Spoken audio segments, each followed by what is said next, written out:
Celebrimbor is one of the most important figures in the entire history of Middle-earth, yet he appears only in fragments throughout Tolkien's writings. He was the last great craftsman of the Noldor, heir to the brilliance of Fëanor, and the one elf who came closest to matching his grandfather's skill. And it was Celebrimbor who forged the Rings of Power, both the greatest works of the Second Age and the cause of its ultimate downfall. Today, we explore his life, his choices, and the tragic legacy that shaped 3 ages of Middle-earth.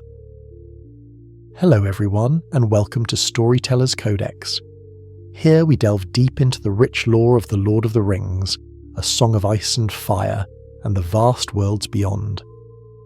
On this channel, we blend the soothing power of cutting-edge technology with the timeless knowledge of dedicated storytellers. That's us, the voices behind the Codex. Settle in, relax, and enjoy. Celebrimbor was the son of Curufin and grandson of Fëanor himself. This lineage is essential to understanding his story. Though Curufin inherited Fëanor's fire and ambition, Celebrimbor rejected the darker legacy of the Oath. Where the sons of Fëanor pursued conquest and vengeance, Celebrimbor pursued creation and knowledge. He inherited his grandfather's extraordinary skill with craft, but he refused the oaths, the violence, and the pride that had brought such ruin to the Noldor. This rejection would define the rest of his life, and ultimately place him in direct conflict with Sauron. In the First Age, Celebrimbor lived in Nargothrond under Finrod Felagund. He became known as a master smith, far more patient and thoughtful than Curufin. But his father and Celegorm eventually betrayed Finrod and attempted to seize the kingdom. Celebrimbor refused to support them. When Curufin and Celegorm were exiled, Celebrimbor stayed behind in Nargothrond. This was a rare moment in Elvish history, a son openly rejecting the will of his father. It showed a moral independence that would later be critical in resisting Sauron's corruption. After the fall of Nargothrond and the end of the First Age, Celebrimbor travelled east and helped found the realm of Eregion, near the gates of Moria. This location was chosen deliberately. Celebrimbor sought friendship with the dwarves of Khazad-dum, whose craftsmanship he respected deeply. Here, he led the Gwaith y Myrdaen, the greatest guild of elven craftsmen since the days of Fëanor. Celebrimbor's friendship with the dwarf Na'vi resulted in the Doors of Durin, one of his most enduring works. Eregion became a centre of skill, learning, and cooperation, a rare alliance between elves and dwarves that would later be tested by forces far darker than either expected. Into this flourishing realm came a mysterious figure, Annatar, the Lord of Gifts. He offered wisdom, knowledge, and shared craft. Galadriel distrusted him instantly, and Celebrimbor initially hesitated as well.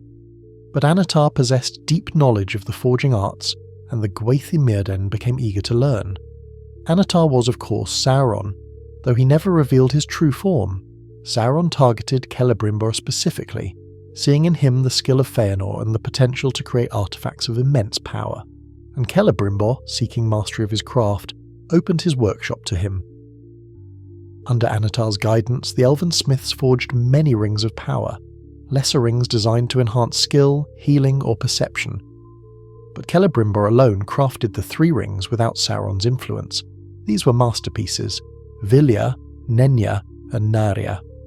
Pure, untainted, and embodying the highest ideals of the elves. When Sauron forged the One Ring in secret, Celebrimbor immediately realised the deception. The elves felt Sauron's will pressing upon them, and they removed their rings. It was Celebrimbor who saw through the lies, but by then it was too late. Knowing that Sauron would seek the 3, Celebrimbor acted quickly. He sent Vilya and Narya to Gil-galad in Lindon, and Nenya to Galadriel. Crucially, he told no one where the rings were hidden, not even Sauron's most loyal spies. This secrecy preserved the 3 for thousands of years, and made Celebrimbor a direct target of Sauron's wrath. The War of the Elves and Sauron began shortly after, and Eregion became the first battlefield. Sauron launched a full assault on Eregion, seeking the rings and the smith who forged them. The elves resisted fiercely, and the dwarves of Khazad-dum came to their aid, emerging in force to break Sauron's initial assault. But the tide turned, Ostin Edil fell, and Celebrimbor was captured. He refused to reveal the location of the three rings. Sauron tortured him, using every cruelty at his disposal, but Celebrimbor held firm. He betrayed nothing. Celebrimbor was eventually killed. Sauron hung his body on a pole as a banner during the sack of Eregion, a grim warning to all who defied him. But Celebrimbor's legacy did not die. The three rings survived and later shaped the destinies of Elrond, Galadriel and Gandalf. The doors of Durin endured as a testament to the friendship between elves and dwarves, and the downfall of Sauron in the Third Age can be traced back to Celebrimbor's refusal to yield the three. He was, in many ways, the last and greatest hope of the House of Fëanor. Celebrimbor's life is a story of resistance against legacy, a craftsman who inherited Fëanor's brilliance but not his pride, and who stood against Sauron long before the last alliance was ever formed. His work shaped the Second Age, and his decisions helped determine the fate of the Third. Though he appears briefly in Tolkien's writings, his impact is enormous. Without Celebrimbor, there would be no Rings of Power, and no final victory over the Dark Lord. If you're interested in The Lord of the Rings or A Song of Ice and Fire, click one of the links on the screen to dive deeper into the lore. Thanks for watching, and we hope to see you next time.